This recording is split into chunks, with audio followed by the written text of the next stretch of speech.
Do we take requests, Tom?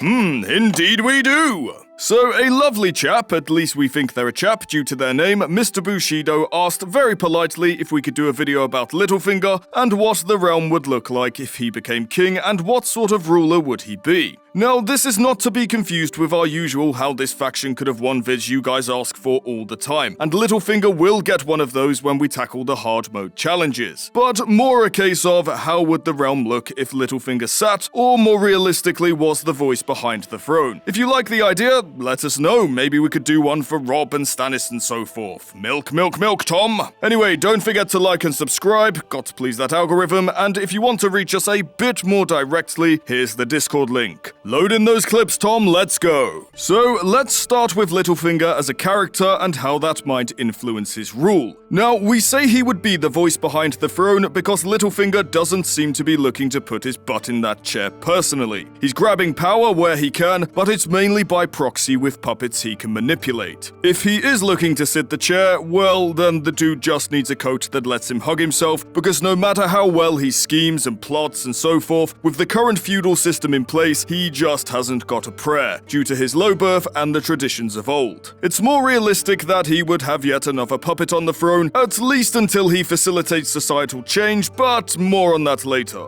Unlike Ramsay or Gregor, I don't think Baelish is some psychopathic or sociopathic lunatic with no morals or conscience. People throw those words around so willy-nilly for every cold and ruthless character, without actually understanding that those terms are part of the Cluster B personality disorder known as ASPD, or antisocial personality disorder, and you have to tick more than one or two of the boxes to actually be considered such. Baelish falls into a similar camp as Tywin as a bit of a Machiavellian narcissist, albeit he's more cowardly in some aspects and braver in others. What I mean by this is that Littlefinger isn't afraid to indulge in his humanity a little, whereas Tywin is genuinely terrified to show anything resembling a soft spot. This gives Littlefinger a more approachable and trustworthy demeanor to those who don't know him well, and unlike Tywin, who you know with certainty is only engaging you in pleasantries to adhere to social norms, Littlefinger can quite often come across as genuinely sincere in his friendliness and helpfulness, as poor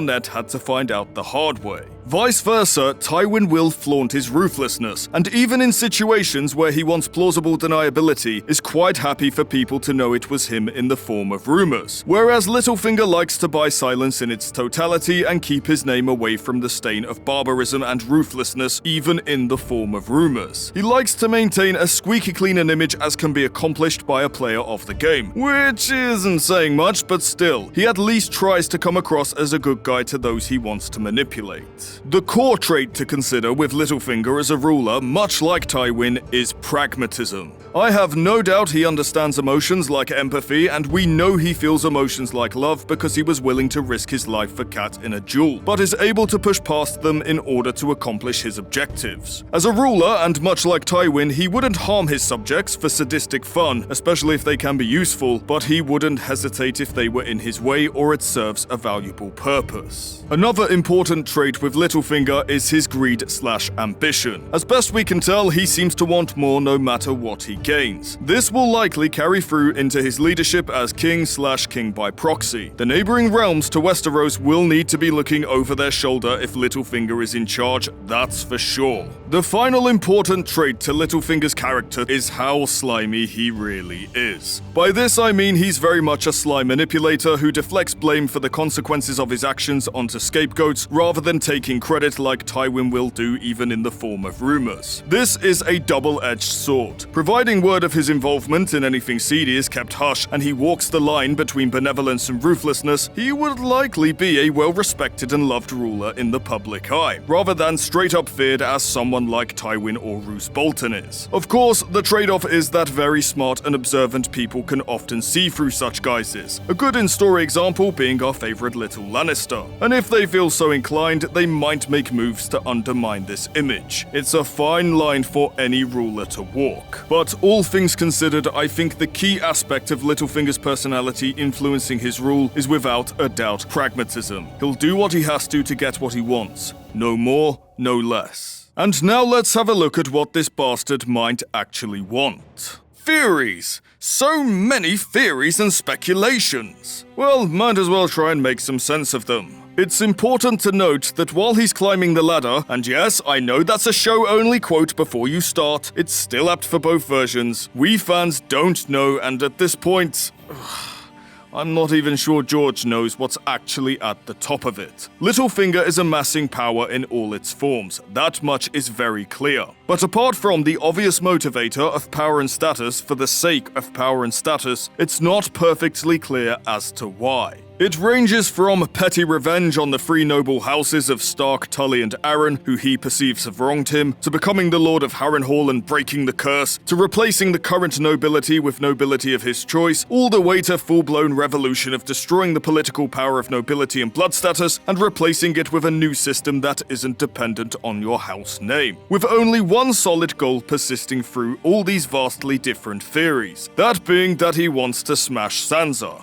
which... just gross. All of these ideas have supporting evidence that make them plausible, and none of them are even remotely confirmed as his master plan as of yet. So we're going to go with the most interesting one because it pads out, I mean it makes for a more interesting video. Just to be clear, as we never want to come across as credit hogs, this theory isn't ours. It's an amalgamation of similar theories and thoughts combined from all around the web. So if something sounds familiar, it's because you'll have read something similar on Reddit or the forums. And if you're one of the contributors, let us know in the comments. We'll pin you or something. Credit where credit's due and all that. So, it's very clear that Baelish is resentful of his status. Despite being a lord, he was on the absolute bottom of the pile and pretty much considered a laughingstock. His lord status being more of a technicality rather than a meaningful title. But rather than sulk and sit around doing nothing about it, he chose to sulk and scheme his way to power. His first move was manipulating Lysa Arryn/Tully into persuading her husband Jon Arryn to grant him a small sinecure in Goldtown. Now, if you're like me, let me save you the trouble of googling what a sinecure is. Basically, it's a position of office that someone can hold that requires little or in some cases no work, but miraculously that someone still gets paid. Where the fuck do we sign up, Tom? However, unlike me and Tom, who would just sit back and let the coin roll in on its own, Littlefinger decided to get off his ass and make the position more lucrative for himself. Through his intelligence, charm, and probably in some cases dastardly ruthlessness, Littlefinger increased his income to triple that of anyone else with a similar position. This in turn led to more appointments to higher positions of office as a reward, until Baelish had attained the position of Master of Coin and earned a seat on Robert Baratheon's small council. Once in this position of influence, he floods other positions of power and authority in court and in the merchant sector with his own people, along with setting up a bunch of loans and investments and personally purchasing many establishments, mostly of the sordid variety, further tightening his grip over the financial sector of the kingdom.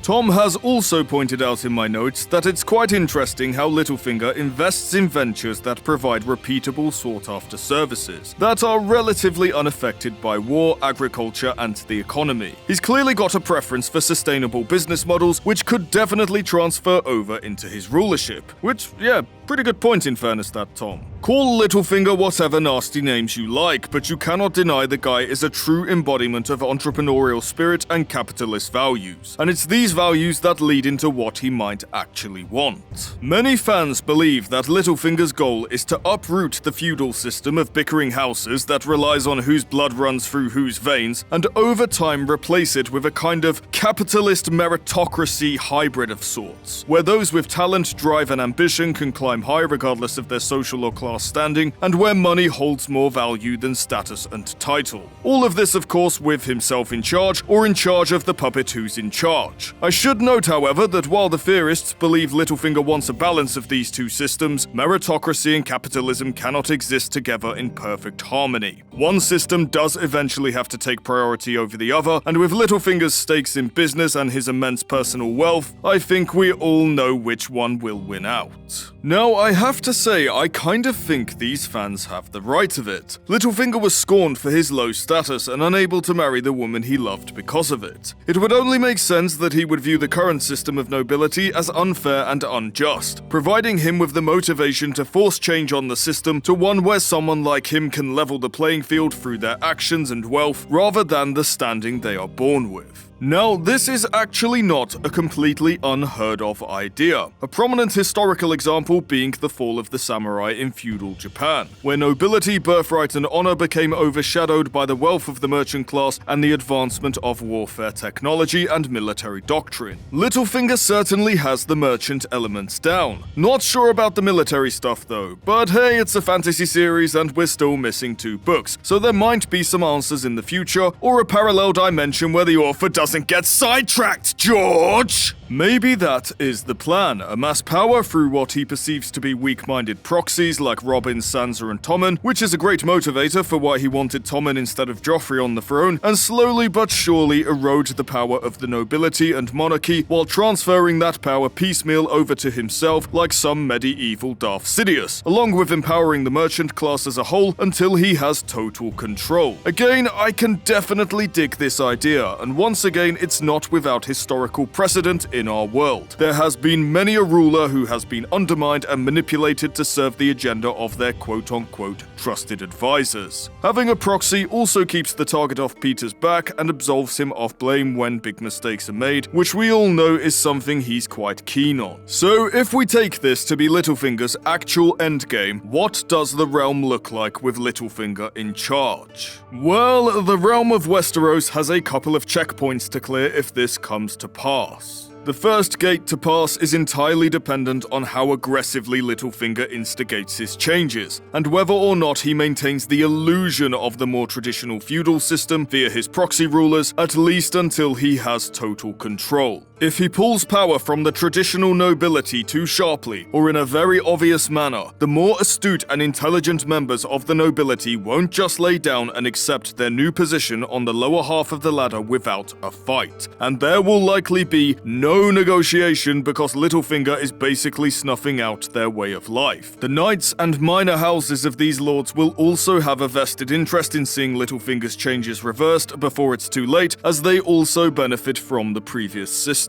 So, Littlefinger is going to have to put this down by either scheming, undermining, or somehow placating them through politics, or he's going to have to buy a very large army and show he is good at playing war, or has amassed enough riches and influence to afford people who are good enough to play war for him. See, we don't know if Littlefinger is any good at the military stuff. We know he knows politics and how to play the Game of Thrones extremely well, but then again so did Tywin, and that didn't stop him getting his butt kicked on the battlefield by a green boy in his first go at playing war. Otherwise, the realm will be engulfed in a civil war as the nobles cling to whatever power they can in a long protracted struggle that would likely outlive Littlefinger himself. The second gate to pass is what type of government Littlefinger forms Westeros into. From his personality and his skills, we know with a strong degree of plausibility it will be between a kleptocracy or an autocracy, depending on how much stock you put into his financial skills. If Littlefinger becomes complacent and allows his greed to overwhelm his desire for control, along with not being skilled enough in finance to finagle his way out of the crown's massive debt, which ironically he caused, Westeros will become a true kleptocracy, in which the government steals and siphons the nation's resources to enrich a choice few, and the notion of balance and fairness gets thrown out the window. So not a million miles away from a traditional feudal system, but way more corrupt. This type of system quite often weakens a nation, militarily and economically. Once the realm is depleted, Littlefinger will have to lean on the ruthlessness we know he's capable of more and more, earning him or his proxies the hatred of the common folk, and he may have to look to Westeros' neighbors to not only scapegoat for the realm's poverty, but also for resources, leading to a desperate war of expansion.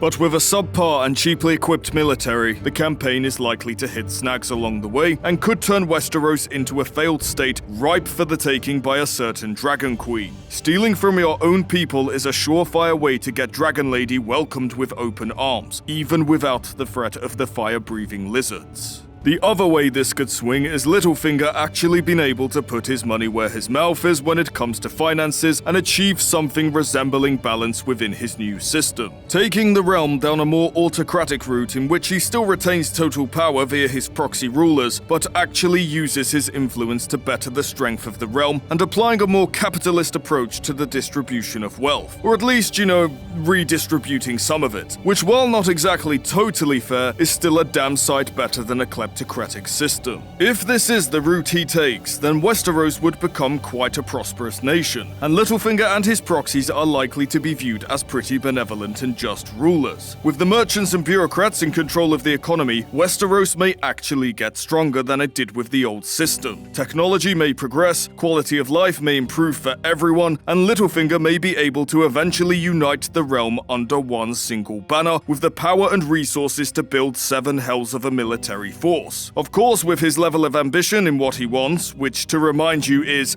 everything, he would likely turn his eyes to his neighbors, and a more successful campaign of expansion would break out, both through war and trade networks. Insert obligatory Rule Britannia reference here, Tom. And I think this is the big element to a Littlefinger victory. Whether through desperation or careful planning, I think the one thing that would remain consistent in both scenarios is expansion. He would never be content with his lot and would always want just a little more, like a true capitalist. Expansion is inevitable. That, and his desire to, smash Sansa. Which, again, gross. So, what does the realm look like with Littlefinger in charge? Well, assuming the Walkers and Dany are dealt with, which we'll probably address in his How He Could Win video, we honestly have the two extremes of either a strong and prosperous empire that is forever expanding, where Baelish and his proxies are loved by the people, and dissent is met both quietly and without mercy behind closed doors, or a desperate nation on the verge of collapse, using war as a distraction and the use of brutal force unavoidably being public knowledge, where Baelish /his proxies are scorned and despised by all except those few pockets they choose to line in order to keep a loose grip on their fading power. There is no middle ground, and it honestly comes down to your opinion of Littlefinger's financial competence. Personally, and with excluding his being replaced by a drunken faceless man in Season 5 whose goal it was to repair the relationship of Sansa and Arya in the most idiotic and contrived way possible, I honestly think Littlefinger is one of the best players of the game, and I don't think his skill with money is a conjuring trick. He knows what he's doing even when it looks like he doesn't. His bankrupting of the Seven Kingdoms was almost certainly orchestrated on purpose in order to garner power and destabilize the realm ready for war. I honestly don't think it can be held against him. His political skills are also top-notch, and he can get people where he needs them, and then to top this off, his ability to convey friendliness and helpfulness while keeping his more ruthless side hidden makes him easy to trust. I totally think he could seize power through proxies and realize his goals in this manner. But hey, this is all just my opinion, so let's get your thoughts. Do you subscribe to a different theory of Littlefinger's intentions? What do you think the realm would look like were Littlefinger to win and take total power for himself? Let us know down in the comments. We'd love to hear your thoughts, even if you disagree, as long as they're friendly. Thanks for the suggestion, Mr. Bushido, and that's our take.